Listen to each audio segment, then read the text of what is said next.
The sun was soft on the colony of Thalon. It was not Earth's sun, but it gave a golden glow. The trees were tall and blue. The grass had a light hum when the wind passed. It was peaceful here, but quiet to quiet for many humans. To Mel, a human botanist, had just arrived from Earth a week ago. He was sent to study plant life on Thalon. He liked quiet places, so he didn't mind being alone. He was careful and curious.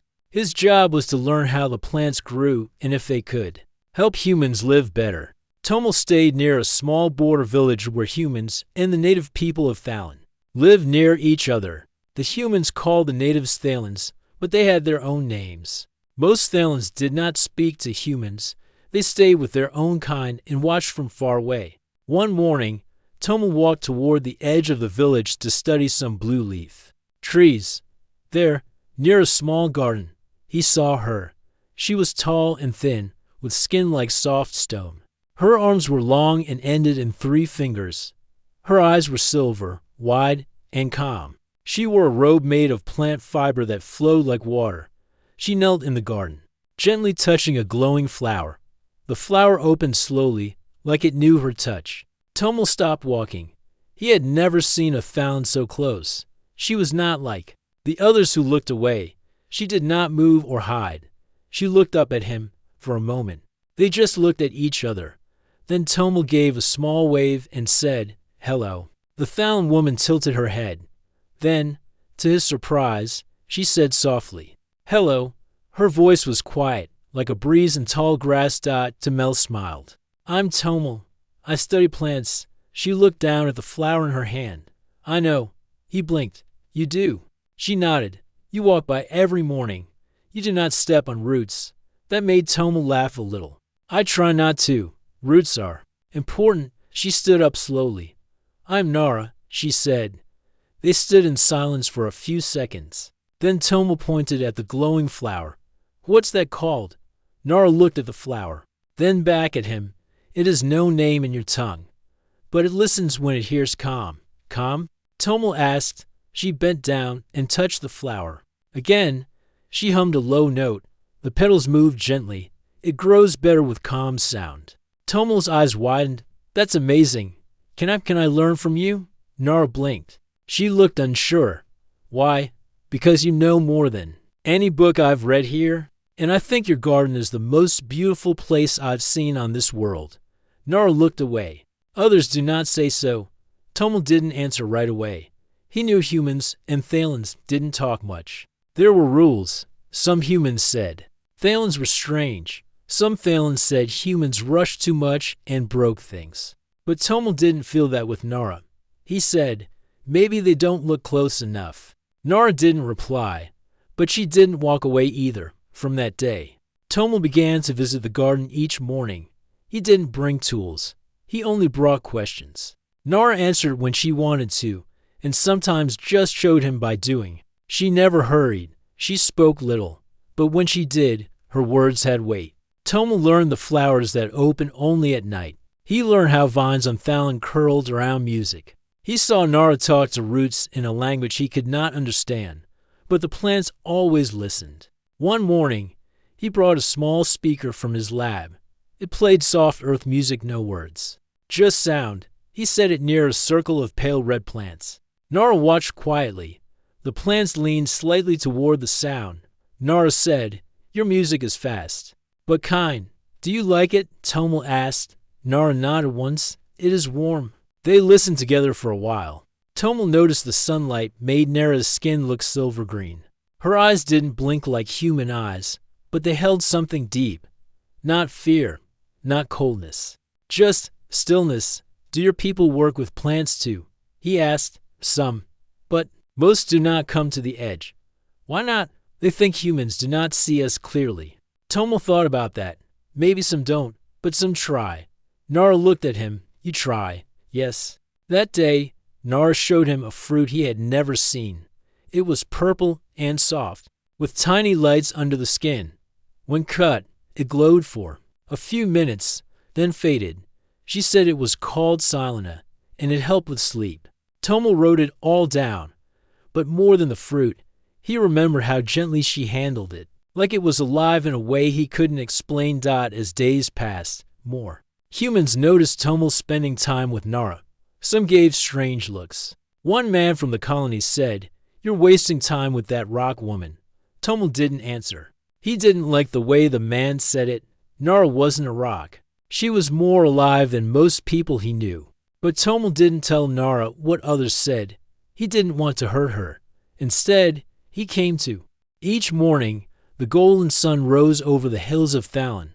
The sky turned pink, then soft blue, and the air carried the smell of sweet moss. Tomel walked the same path every day, carrying only his small notebook and a calm smile. The garden was always waiting, and so was Nara. She worked among the flowers like part of the soil, calm, focused, and full of quiet life. She never rushed. Her long hands moved gently, brushing petals and cleaning soft moss from roots. When she saw Tomel, she gave a small nod, not smiling, but not turning away either. Tomel always felt peaceful in the garden.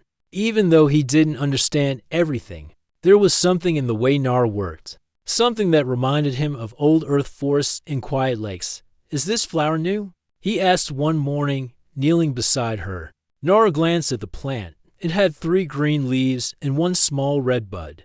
"It grows only when the soil listens." Tomel blinked. "Listens?" She touched the soil and whispered a soft tone. It was not a word, just sound. The red bud opened. Just a little. Tomel's eyes widened. "Incredible. You speak to plants with care." "I do the same," Nara said simply. That day, Tomel stayed longer than usual. He asked questions, not just about the plants, but about her people. Where did they come from? How did they live before humans came? Nara answered only, "Some of them. My people do not speak much. We listen more. You speak many words." "Sometimes, too many." Tomel laughed. "That's true." But even though she said little, he noticed how she shared more than before. When they sat under a tall vine tree, Nara pointed to the sky. "My kind believes the stars are not far. They are roots of other worlds. We are part of them." Tomel looked up, surprised. "That's beautiful." Nara tilted her head. "You think beauty is in stars?" "I think beauty can be in many things," Tomel said. Nara was quiet for a moment. Then she said softly, "Humans think beauty is smooth skin and round faces. I do not look like that." Tomel looked at her closely. Her skin had patterns like tree bark, soft and rough at the same time. Her silver eyes didn't blink the way human eyes did, but they watched everything, every leaf, every cloud, every word. "You look like this world," he said, "strong and still." Nara said nothing. She looked down, touching the soil with her fingers. Later that week, Tomel brought a drawing he made. It was a picture of the garden, colored with chalk and pencil. In the center was a tall shaped Nara, standing among flowers. He showed it to her, nervous. "This is you. I wanted to remember how it feels here." Nara took the paper gently. She studied it for a long time. "I do not look like this," she said. "You do to me," Tomel replied. Again, she was silent. Then she folded the paper carefully and placed it in a wooden box beside her tools. One morning, Tomel arrived early. The garden was empty.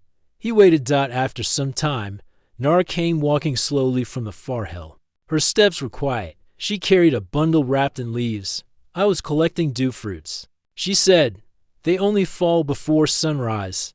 She opened the bundle and handed one to Tomel. It was small, pale, and cool to the touch. When he bit it, it tasted like rain and honey. "This is amazing," he said. "It helps the mind rest," Nara said.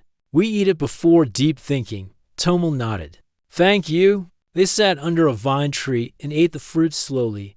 "Nara," Tomel said after a while, "do your people ever study with humans?" "No," she said softly. "Most of us stay away. They say humans change everything. Is that bad?" "Not always. But it is not always good." Tomel looked at her. "Do you think I've changed anything?" She turned her head, looking at him with her calm eyes. "Yes." "Was it bad?" "No." He smiled. The next day, a group of human workers passed near the garden. One of them, a man named Rulin, saw Tomel and laughed, still sitting with your rock friend. He called out, "Careful, she might turn you into a tree." Tomal didn't reply. Nara looked down, pretending not to hear. After the men left, Tomal said, "I'm sorry." "You do not need to be sorry for their noise," Nara said. "But they don't see you the way I do," he said. "I know," she whispered. "But I do not need all of them to see." Tomal wanted to say more, but Nara stood and walked to the flower bed. She touched a red blossom and hummed softly. It opened at once, as if answering her. Tomal realized something then. Nara didn't want attention. She didn't need loud praise. She lived in quiet and care, in the space between sound and soil. But he also saw something else. The garden had become a quiet world of its own. Every day, Tomal and Nara worked side by side. Sometimes they spoke, sometimes they didn't, but even in silence, there was comfort. Tomal had never felt this way before. He had known many people, back on Earth, teachers, friends, even someone he once loved. But this was different. Nara didn't try to impress anyone. She didn't talk to fill the air. She just was, like the trees and the wind and the stars above. One evening, after a full day of studying vines and collecting root samples, Tomal stayed longer than usual. The sun dipped behind the hills, painting the sky with soft red light. Tiny glowing insects floated through the garden. Nara sat on a flat stone, cleaning her tools with a soft cloth.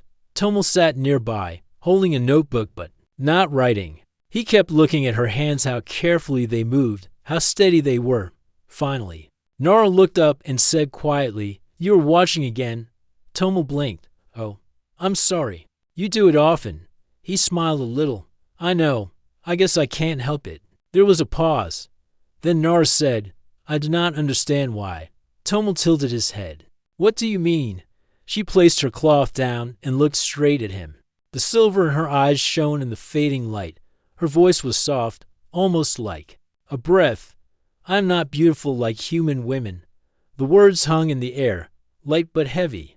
Tomal didn't answer right away. He didn't want to say the wrong thing. He had never thought about her in the way people usually talk about beauty, not like pictures in magazines or smiling faces in ads. But when he saw Nara touch a flower, or when she spoke with that calm strength, he felt something deeper than beauty. He looked into her eyes and said, "You're not like them, Nara. You're something else." She blinked slowly. "Something strange?" "No," he said. "Something rare." Nara looked down. Humans look at smooth skin, bright eyes. You look at me and I wonder, why? Tomal leaned forward. "Because when you speak, plants open. Because when you walk, nothing breaks. Because your voice makes silence feel warm." He paused, then added, "I don't look at you with human eyes. I look at you with my eyes." Nara was quiet for a long time. Then she stood up. "It is late. You should rest." Tomal nodded. He stood too. "Good night, Nara," as he turned to leave. He thought he heard her whisper behind him, "Thank you." The next morning, Tomal arrived early again. Nara was already working. She didn't say much, but her movements seemed lighter. They worked quietly together until the midday sun warmed the ground. Then Nara pointed to a patch of green soil.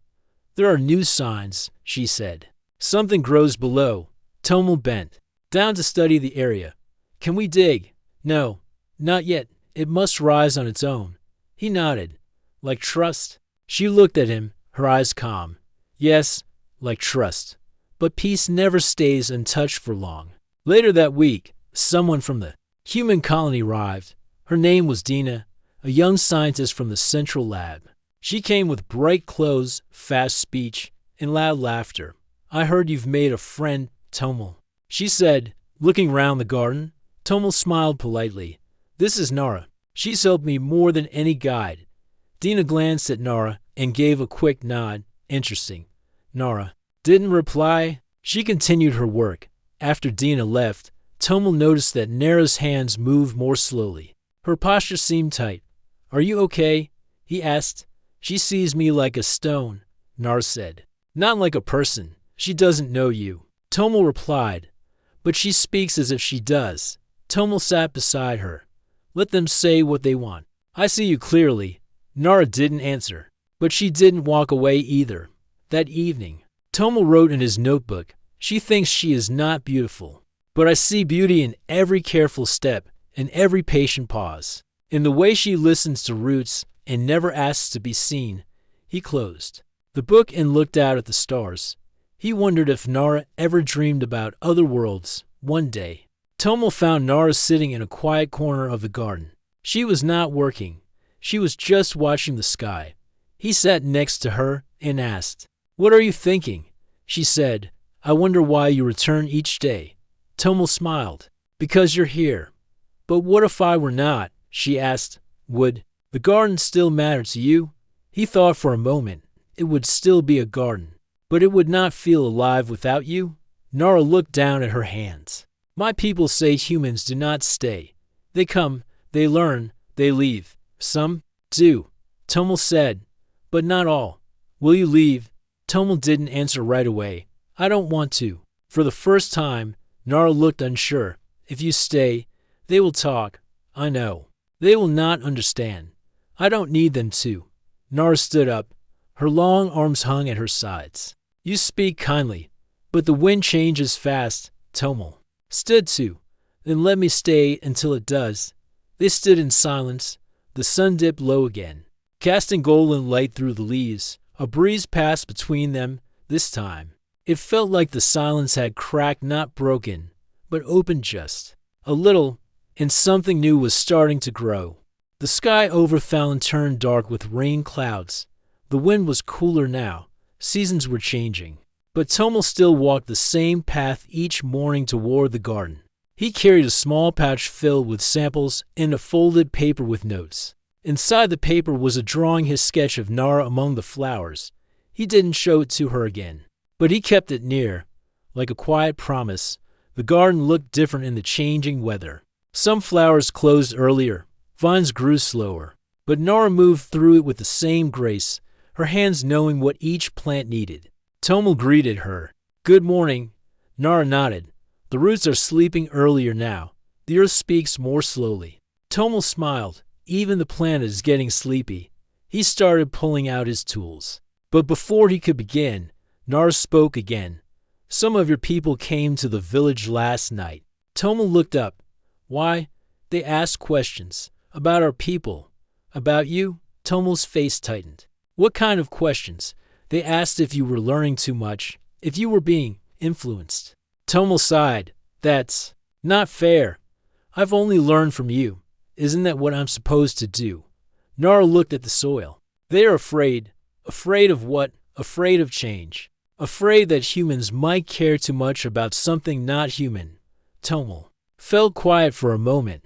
He thought of the scientist Dina, the way she had looked at Nara like she was a plant, not a person. "I care," Tomo said. "I care about you. Not just the garden. Not just the plants. You." Nara did not look up. "That is why they are afraid." That afternoon, Tomo returned to the colony. He brought his notes and samples to the main building. As he entered the science hall, he felt the weight of quiet stares. Dina was there, along with a few others. She raised her eyebrows. "Back from the jungle." Tomo kept his voice calm. "It's a garden, not a jungle." "Same thing to me," she said. "We've been talking. The colony board is wondering if your friendship with that local is affecting your work." "My work has improved because of her," he said. "You wouldn't know half of what I've discovered without her. She's not a scientist. No, she's better. She listens." Some people in the room shifted uncomfortably. Dina crossed her arms. "Just be careful, Tomo. The colony has rules." Tomo said nothing. He turned and walked out. Back at the garden, he found Nara kneeling by the glowing flowers. Her fingers moved slowly over the petals. She didn't look up as he came close. "They don't understand you," Tomo said softly. "But that doesn't make you less." "I do not need them to understand me," Nara replied. "But it bothers me. The way they speak. The way they stare. I'm used to it. You shouldn't have to be." Nara looked at him then. Her eyes were calm, but there was a sadness inside them. "I have never been touched by a human without fear. Never spoken to without someone watching." Tomo sat beside her. Then, Let me be different. You already are. The next morning, everything changed. Tomo woke up coughing. His chest felt tight, his skin was warm, and his head heavy. At first, he thought it was just a cold, but by midday, he could barely walk. His vision blurred, and he fell near the garden path. Nara found him there, half conscious. She knelt quickly. Tomo. He tried to speak, but his voice was too weak. Nara placed her hand gently on his forehead. You breathed in the silver dust. It comes from a rare flower. It is safe to us, but not to you. Tomo's lips trembled. What do I do? There is one cure, but it is far and forbidden. Tomo closed his eyes. Nara stood up, her face set in quiet strength. That night, while the human colony slept, Nara climbed the far cliffs beyond the border. The wind was sharp, and her robe caught on thorny vines, but she did not stop. Deep in the hills grew a flower known to her people as Miralaine. It was golden, with tiny lights on each petal. It bloomed once every 10 cycles. It was not allowed to be picked. Her people believed it held the memory of the stars. But Nara broke the rule. She picked one. For Tomo, when she returned, the garden was silent. Tomo lay under a vine shelter, his breath short and shallow. She crushed the petals and mixed them with warm dew fruit juice. Then she helped him drink. Slowly, his breath grew steady. His eyes opened. You came back. He whispered, I would not let you fade. Nara said softly. By the next day, Tomo was strong enough to sit up. Nara brought him warm root broth and placed it in his hands. You saved me, he said. Nara looked away. My people will be angry. The flower was not mine to take. Tomo frowned. Then I will speak for you. No, you do not need to fight my battles. But you risked everything for me. Nara finally looked at him. You are not just a visitor now. Tomo, you are part of the garden. He smiled, weak but true. Then let's grow something new. They sat together under the vine shelter, the golden light of the Miralaine. The golden Miralaine flower still glowed in the corner of the garden. It was placed inside a glass bowl filled with soft soil and morning dew. Nara visited it each day, not to touch it, but just to watch it quietly, with respect. Tomo had fully recovered now. His skin was healthy again, and his steps were strong. But something inside him had changed. He no longer felt like just a visitor. The garden was not just a place to study, it was a home. And Nara, she was no longer just a guide. She had risked everything to save him, and that meant more than any science or report ever could. One morning, Tomo stood in front of the colony, counsel with his research. His hands shook a little as he held the folder of notes and drawings. But his voice was steady. I'd like to present our findings, he said. This garden, this living space, has shown more about the planet's ecosystem than anything we've discovered from machines. And it wouldn't have been possible without help. Help from whom? Someone asked. From Nara. Tomo said proudly. A local. A friend. There were whispers round the room. Dina raised her hand. You mean that alien woman? The one you've been seen with? Tomo looked at her. She's not just that. Alien woman. She's a healer, a grower, and a teacher. She's shown me how the plants respond to song, to emotion, to calm energy. I even survived a dangerous illness because of a flower she brought. A flower we didn't even know existed. The room was silent for a moment. Then one of the council members spoke. And what are you suggesting? That we create a new team, Tomo said. Humans and locals. Working together. Not just studying them, listening to them. More whispers.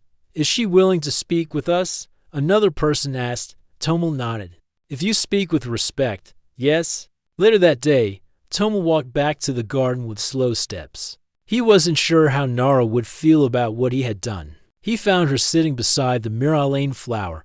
Her eyes were calm, but her hands were still. I spoke about you today. Tomo said. Nara turned her head slightly. I told the council how much you've helped. I asked them to work with you. She didn't speak.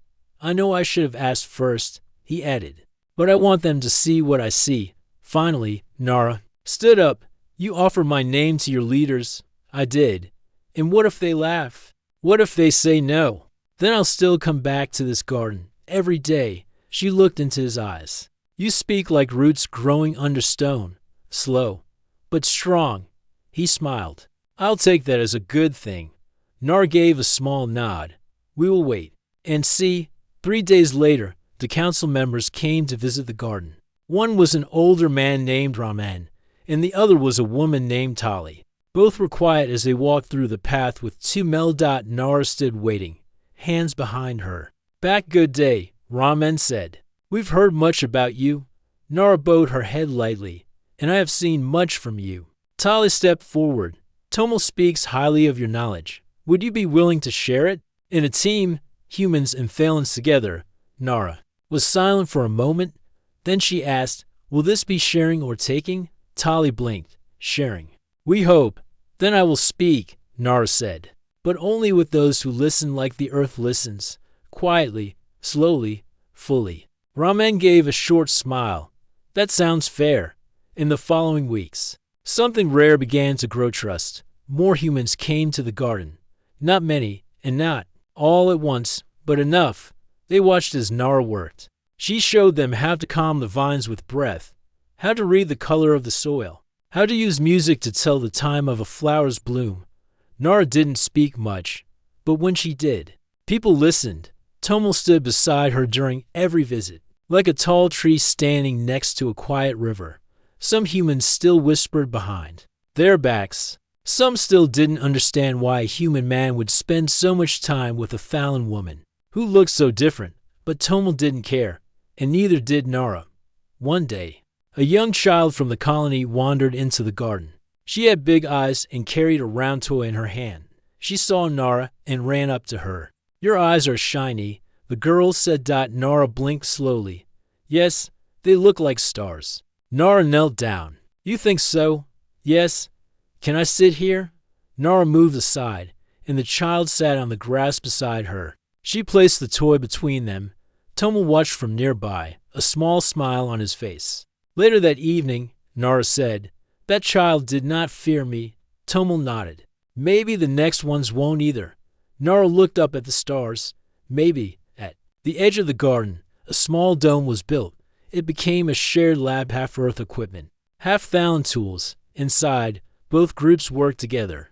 Not just scientists and growers, but students and artists. It was called the Listening House. Nara and Tomel were chosen to lead it, but even then, Nara kept her place in the garden. She still rose early, still walked among the vines, still touched the soil with the same careful hands. One morning, Tomel found her standing near a new plant he didn't recognize. It grows fast, she said. What's it called? She looked at him. It has no name yet. Maybe you can name it. He touched the leaves gently. I'll name it after you. She paused, then whispered, you do not need to name everything after me. Tomel looked at her. Then I'll just remember this one. Like I remember you. A soft wind moved between them. In the air, something unspoken but understood passed from one heart to the other. The stars above Phalan twinkled like tiny fires in the dark sky. The night was clear and cold, and the air smelled of fresh leaves and earth. Tomel and Nara stood side by side outside the Listening House, looking up at the wide space above them. Tomel breathed deeply. The stars feel close here. Nara nodded slowly. They are roots reaching through darkness. Many worlds grow from them. Tomel smiled. I like that. They stood quietly, the silence comfortable between them. Suddenly, Nara turned to Tomel, her silver eyes shining softly. You look at me differently now. Tomel blinked. Do I? Yes. You do not look with eyes that fear or judge. Tomel's heart beat faster. I see you as you are. Nara smiled a little. That is rare. Days passed, and the Listening House grew busier. Humans and Phalans worked together. They learned about the plants and each other. The garden was no longer just a place of study, it was a place of friendship. One afternoon, Tomel and Nara worked near the new plant he had named after her. It grew fast, its leaves shining bright green in the sun. Nara touched the leaves gently. It remembers your kindness. Tomel laughed. I hope it grows strong. Nara looked at him. You have changed. How? Tomel asked. You see, beauty beyond skin. You hear silence between words. You understand the earth's language. Tomel felt shy. I only try. Nara's silver eyes softened. That is more than most. Later that day, Tomal brought music to the garden. He played soft songs from Earth, the kind that spoke of hope and peace. The vines swayed gently, the flowers opened wider, and even Nara seemed to listen with a smile. After the music stopped, Nara said, "You helped the garden sing." Tomal grinned, "And you helped me listen." They shared a quiet laugh. One evening, as the twin moons rose, Nara looked at Tomal and asked softly, "Why do you stay?" Tomal thought carefully. "Because here, with you, I feel I belong. Not just in the garden, but in this world." Nara was quiet for a moment. "I have never belonged." "You belong now," Tomal said firmly. "You belong with the garden and with me." Nara's eyes shimmered. She looked down, then back up. "You see me. Not just my skin or shape, but my soul." Tomal took a step closer. "Always." The next day, a small group from the colony came to visit the garden. They looked around with new eyes, curious and open. One of them, a young woman named Mira, asked Nara, "How do you know the plants so well?" Nara smiled softly. "Because I listen. Because I care." Mira nodded. "I want to learn." Nara looked at Tomal, then back to Mira. "Then you will listen with your heart." As the days passed, more people came. The garden became a meeting place for learning, sharing, and hope. Tomal and Nara often walked together after their work, talking quietly beneath the stars. They shared stories of Earth, of Thalen, and of dreams. One night, Nara whispered, I am not beautiful like human women." Tomal stopped and looked at her. "You are beautiful in ways no one else sees." Nara smiled, her silver eyes glowing in the moonlight. "Then I will stop whispering." Tomal smiled back. "Good." The garden grew, and so did their bond. It was slow, like the growth of a new leaf, but strong like the roots beneath the soil. Together, they learned that beauty was more than skin. It was kindness, patience, and seeing the world with open eyes and hearts and under the stars of Thalen. Something rare and precious bloomed of friendship that crossed worlds. The soft light of the twin moons bathed the garden in silver and blue. The air was still, carrying the scent of flowers and earth. Tomal and Nara stood near the new plant they had nurtured together. The one Tomal had named after her, the listening house, had grown. It was now a place where humans and Thalen shared knowledge, stories, and dreams. Many came to learn not just about the plants, but about each other. Nara watched the stars above. "I have seen many moons here. I have learned much." Tomal smiled. "And you have taught me even more." She turned to him, her silver eyes shining softly. "Do you remember the day I whispered, 'I'm not beautiful like human women'?" Tomal nodded. "Yes, I remember." Nara looked down for a moment, then back up. "I was afraid no one would see me." Tomal took her hand gently. "I see you. And I see more than beauty on skin or face. I see strength, kindness, and a heart that cares deeply." Nara's lips curved in a small smile. "I did not know I could be seen like that." "You always were," Tomal said. "You just needed someone to look." The garden had become a symbol. It showed the colony that true beauty is in caring and understanding, not just in looks. Nara and Tomal's friendship was proof. One day, as the sun rose, a small group of children from both humans and Thalens came to the garden. They laughed and played among the flowers. They asked questions about the plants and listened as Nara told stories of the stars and roots. Tomal watched, his heart full. "This is why I stay," he told Nara. "To help this grow."